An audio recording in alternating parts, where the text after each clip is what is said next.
හිතලා බලන්න බස් එකේ ගෙදරදී පාරේදී හැමතැනම අපි දකින දේ.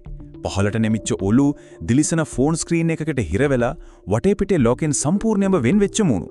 අපි මේකට කියන්නේ පුරුද්දක් කියලා. නැත්නම් කම්මැලිකමට කරන දෙයක් කියලා. හැබැයි ඇත්ත කතාව ඊට වඩා ගොඩක් බිහිසුණුයි. මේක නිකම් පුරුද්දක් නෙවෙයි. මේක හරිම සූක්ෂමව අපේ මනෝවිද්‍යාවයි ලක්ක කරලා හදපු උගුලක්. ඉතින් අපි අද කතා කරන්නේ ඒ උගුල ඇතුලේ හැංගිලා තියෙන අඳුරුම සත්‍යයන් ගැන.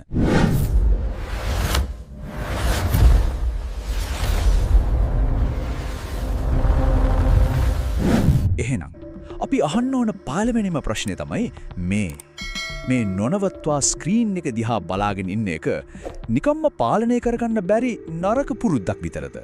එහෙම නැත්නම් අපිව අල්ලගන්නම අපේ මොළයම ඉලක්ක කරලා හදපු මනෝවිද්‍යාත්මක උගුලක්ද?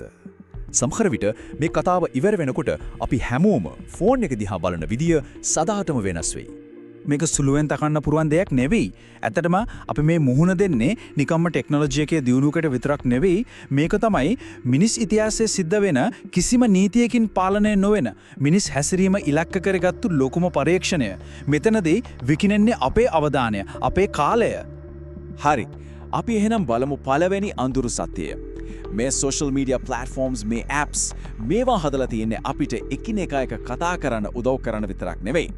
ඒවා නිර්මාණය කරලා තියෙන්නේ අපේ මොළයේ තියෙන රිවෝඩ් සර්කිට්ස්, ඒ කියන්නේ සතුට තෘප්තිය පාලනය කරන කොටස් අල්ලගන්න. සරලවම කිව්වොත් ඇබ්බැහිය කියන්නේ සයිඩ් ඉෆෙක්ට් එකක් නෙවෙයි. ඒක තමයි මුල්ම සැලැස්ම. මේ ඇබ්බැහිය මූලිකම රහස තියෙන්නේ එක මනෝවිද්‍යාත්මක ක්‍රමවේදයක. හිතන්න ඊළඟට මොකක්ද ලැබෙන්නේ කියලා හරියටම කියන්න බැරි වුණාම ඒ ලැබෙන දේ මොකක්ද කියලා දැනගන්න ගම්ම දිගින් දිගටම ඒ දේ කරන්න අපේ මොළය පෙළඹෙනවා. හරියටම සූදු ගහන මැෂින් එකක් වගේ. මනෝවිද්‍යාවේදී මේකට කියන්නේ variable ratio reinforcement කියලා. බලන්න මේ සමානකම. කැසිනෝ එකක ස්ලොට් මැෂින් එකක ලිවර් එක අදින එකයි ෆෝන් එකේ ස්ක්‍රීන් එක රීෆ්‍රෙෂ් කරන්න පහලට අදින එකයි අපේ මොළයට මේ දෙක අතර කිසිම වෙනසක් දැනෙන්නේ නැහැ. දෙකම එකයි. ඊළඟට එන දේ මොකද්ද කියන කුතුහලයෙන් කිසිම නැවතුමක් නැතුව ඒ ක්‍රියාව දිගටම කරනවා. දැන් අපි යමුවෙමු දෙවනි සමහර විට මේකේ තියෙන බිහිසුණුම සත්‍යයට. ඒ තමයි මේ මනෝවිද්‍යාත්මක උගුල නිසා අපේ මොළයට ඇත්තටම සිද්ධ වෙන භෞතික හානිය. මේක හිතලු නෙවෙයි, මේක ස්කෑන් වලින් පවා ඔප්පු කරපු කටු ඇත්තක්. අපි ගොඩක් අය හිතාගෙන ඉන්න දෙයක් තමයි ඩොපමයින් කියන්නේ සතුට ඇති කරන කෙමිකල් එකක් කියලා. ඒක වැරදි. ඩොපමයින් කියන්නේ සතුටට වඩා යමක් ලැබෙයි කියන අපේක්ෂාව. ඒ කියන්නේ ක්‍රේවිං එක ඇති කරන කෙමිකල් එක. හැම නොටිෆිකේෂන් එකකදීම හැම ලයික් එකකදීම අපේ මොළෙන් පොඩි ඩොපමයින් ප්‍රමාණයක් නිකුත් වෙනවා. ඒකෙන් වෙන්නේ ඊළඟ එක එනකම් අපිව බලාගෙන ඉන්න පුරුදු කරන එක. ඔන්න ඔහොම තමයි මේ නවත්ත ගන්න බැරි ඇබ්බැහි වීමේ චක්‍රය හැදෙන්නේ. දැන් මේ දත්ත දිහා බලන්න.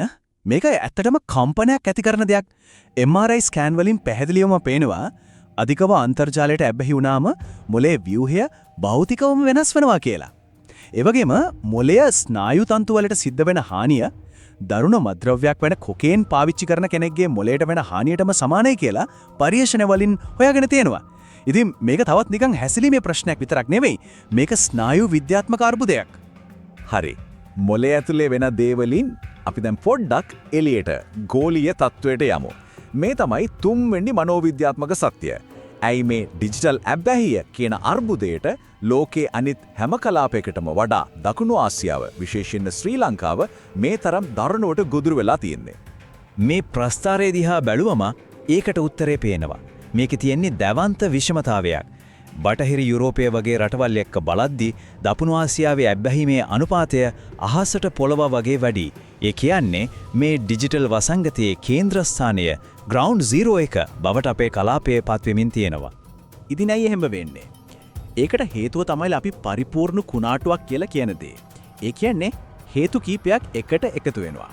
එක පැත්තකින් අධ්‍යාපනයේ තියෙන දැඩි තරඟකාරීත්වයේ ඒ පීඩනය. අනිත් පැත්තෙන් සමාජයේ කොටසක් වෙලා ඉන්න තියෙන අවශ්‍යතාව. මේ ඔක්කොම එක්ක ඇත්ත ලෝකේ කරන්න දේවල් අඩු වෙනකොට තරුණ පරම්පරාවක් ගැලවීමක් හොයාගෙන ඩිජිටල් ලෝකෙට යනවා. ඇබ්බැහියට පාර කැපෙන්නේ නැතනේ. හරි, අපි දැන් බලමු හතරවෙනි අඳුරු සත්‍ය. ඒ තමයි ඇල්ගොරිතම. මේවා නිකම්ම මධ්‍යස්ථ ටෙක්නොලොජි එකක් නෙවෙයි.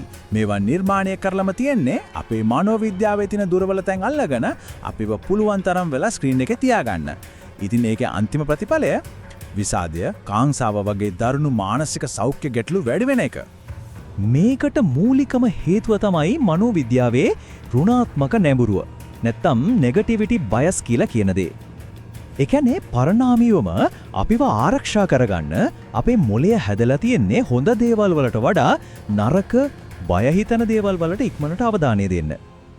ඇල්ගොරිදම් කරන්නේ අපේ මේ ස්වභාවික දුර්වලකම තමන්ගේ වාසියට හරිම නිර්දය විදිහට පාවිච්චි කරන එක.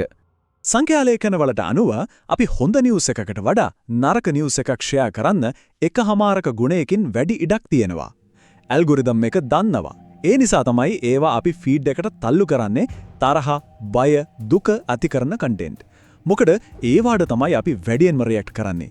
ඒවා තමයි අපිව ස්ක්‍රීන් එකට ඇදලා බැඳලා තියාගන්නේ. මේක පිටින් කවුරු හරි කියන චෝදනාවක් නෙවෙයි මේ ඒ සමාගම්වලම ඇතුලේ කරපු පර්යේෂණ වලින් එළියට ආපු දෙයක්. එයාලා කියනවා අපි නවයෝන් වියේ ඉන්න ගැහණු ළමයි 3 දෙනෙක්ගෙන් එක්කෙනෙක්ගේ ශරීර ප්‍රතිරූපය ගැන තියෙන ගැටලු තවත් නරක අතට හරවනවා කියලා. ඒ කියන්නේ තමන්ගේ ප්‍රොඩක්ට් එකෙන් වෙන හානිය ගැන එයාලා හොඳටම දැනගෙන හිටියා. හැබැයි එයාලා ඒක නැවැත්තුවේ නැහැ. අවසාන වශයෙන් අපි එනවා පස්සේ නිසා සමහර විට අපේ රටට ආදාළව කම්පන සාගතම සත්‍යයට. මේ ගෝලීය අර්බුදයේ ශ්‍රී ලංකාව ඇතුලේ විශේෂයෙන්ම අපේ අධ්‍යාපන පද්ධතිය ඇතුලේ හදලා තියෙන නිහඬ වසංගතය ගැන. මේවා අනුමාන නෙවෙයි. මේවා අපේ රටේම කරපු පර්යේෂණ වලින් සංඛ්‍යාලේඛන එක්කම සනාථ කරපු සායනික කරුණු. ලංකාව ඇතුලේ මේ ගැටලුව කොච්චර බරපතලද කියලා හරියටම මැනගන්න පර්යේෂකයන් ලෝක ප්‍රසිද්ධ ඉන්ටර්නෙට් ඇඩික්ෂන් ටෙස්ට් එක, ඒ කියන්නේ IIT එක සිංහලටයි දෙමළටයි පරිවර්තනය කරලා අපේ සංස්කෘතියට ගැලපෙන විදිහට හැඩගස්සුවා. ඒ කියන්නේ අපි දැන් බලන්න යන දත්ත විද්‍යාත්මකව තහවුරු කරපු දේවල්. කොළඹ දිස්ත්‍රික්කයේ කරපු අධ්‍යයනයකින් හෙළි වුණ දේ තමයි මේ. බලන්න ඇබ්බැහිවීම් තියෙන අයගෙන් 53%ක්ම ඒ කියන්නේ බහුතරයක් ඉන්නේ මධ්‍යස්ථ මට්ටමේ ඇබ්බැහියක. මේක සුළුපොඩු ගාණක් නෙවෙයි. මේ සංඛ්‍යාවලින්ම ගැටලුවේ බරපතලකම අපිට තේරුම් ගන්න පුරුවන්. හැබැයි සමහර වෙලාවට මේක තමයි හැම දෙයකටම වඩා කම්පන ඇති කරන දත්තය අපේ රටේ අනාගත වෛද්‍යවරු. ඒ කියන්නේ ඉහළම බුද්ධියක් සහ විනයක් තියෙනවා කියලා අපි හිතන වෛද්‍ය සිසුන් පවා මේ උගුලට අහුවෙලා. පිරිමි වෛද්‍ය සිසුන්ගෙන් 4/1කටත් වඩා ඒ කියන්නේ 25.3ක් ඇබ්බැහි වෙච්ච අය විදියට හඳුනාගෙන තියෙනවා. මේකෙන් පේන්නේ මේ අර්බුදය සමාජයේ කිසිම ස්තරයක් ඉතුරු නොකර කොච්චර දුරට පැතිරිලාද කියන එක.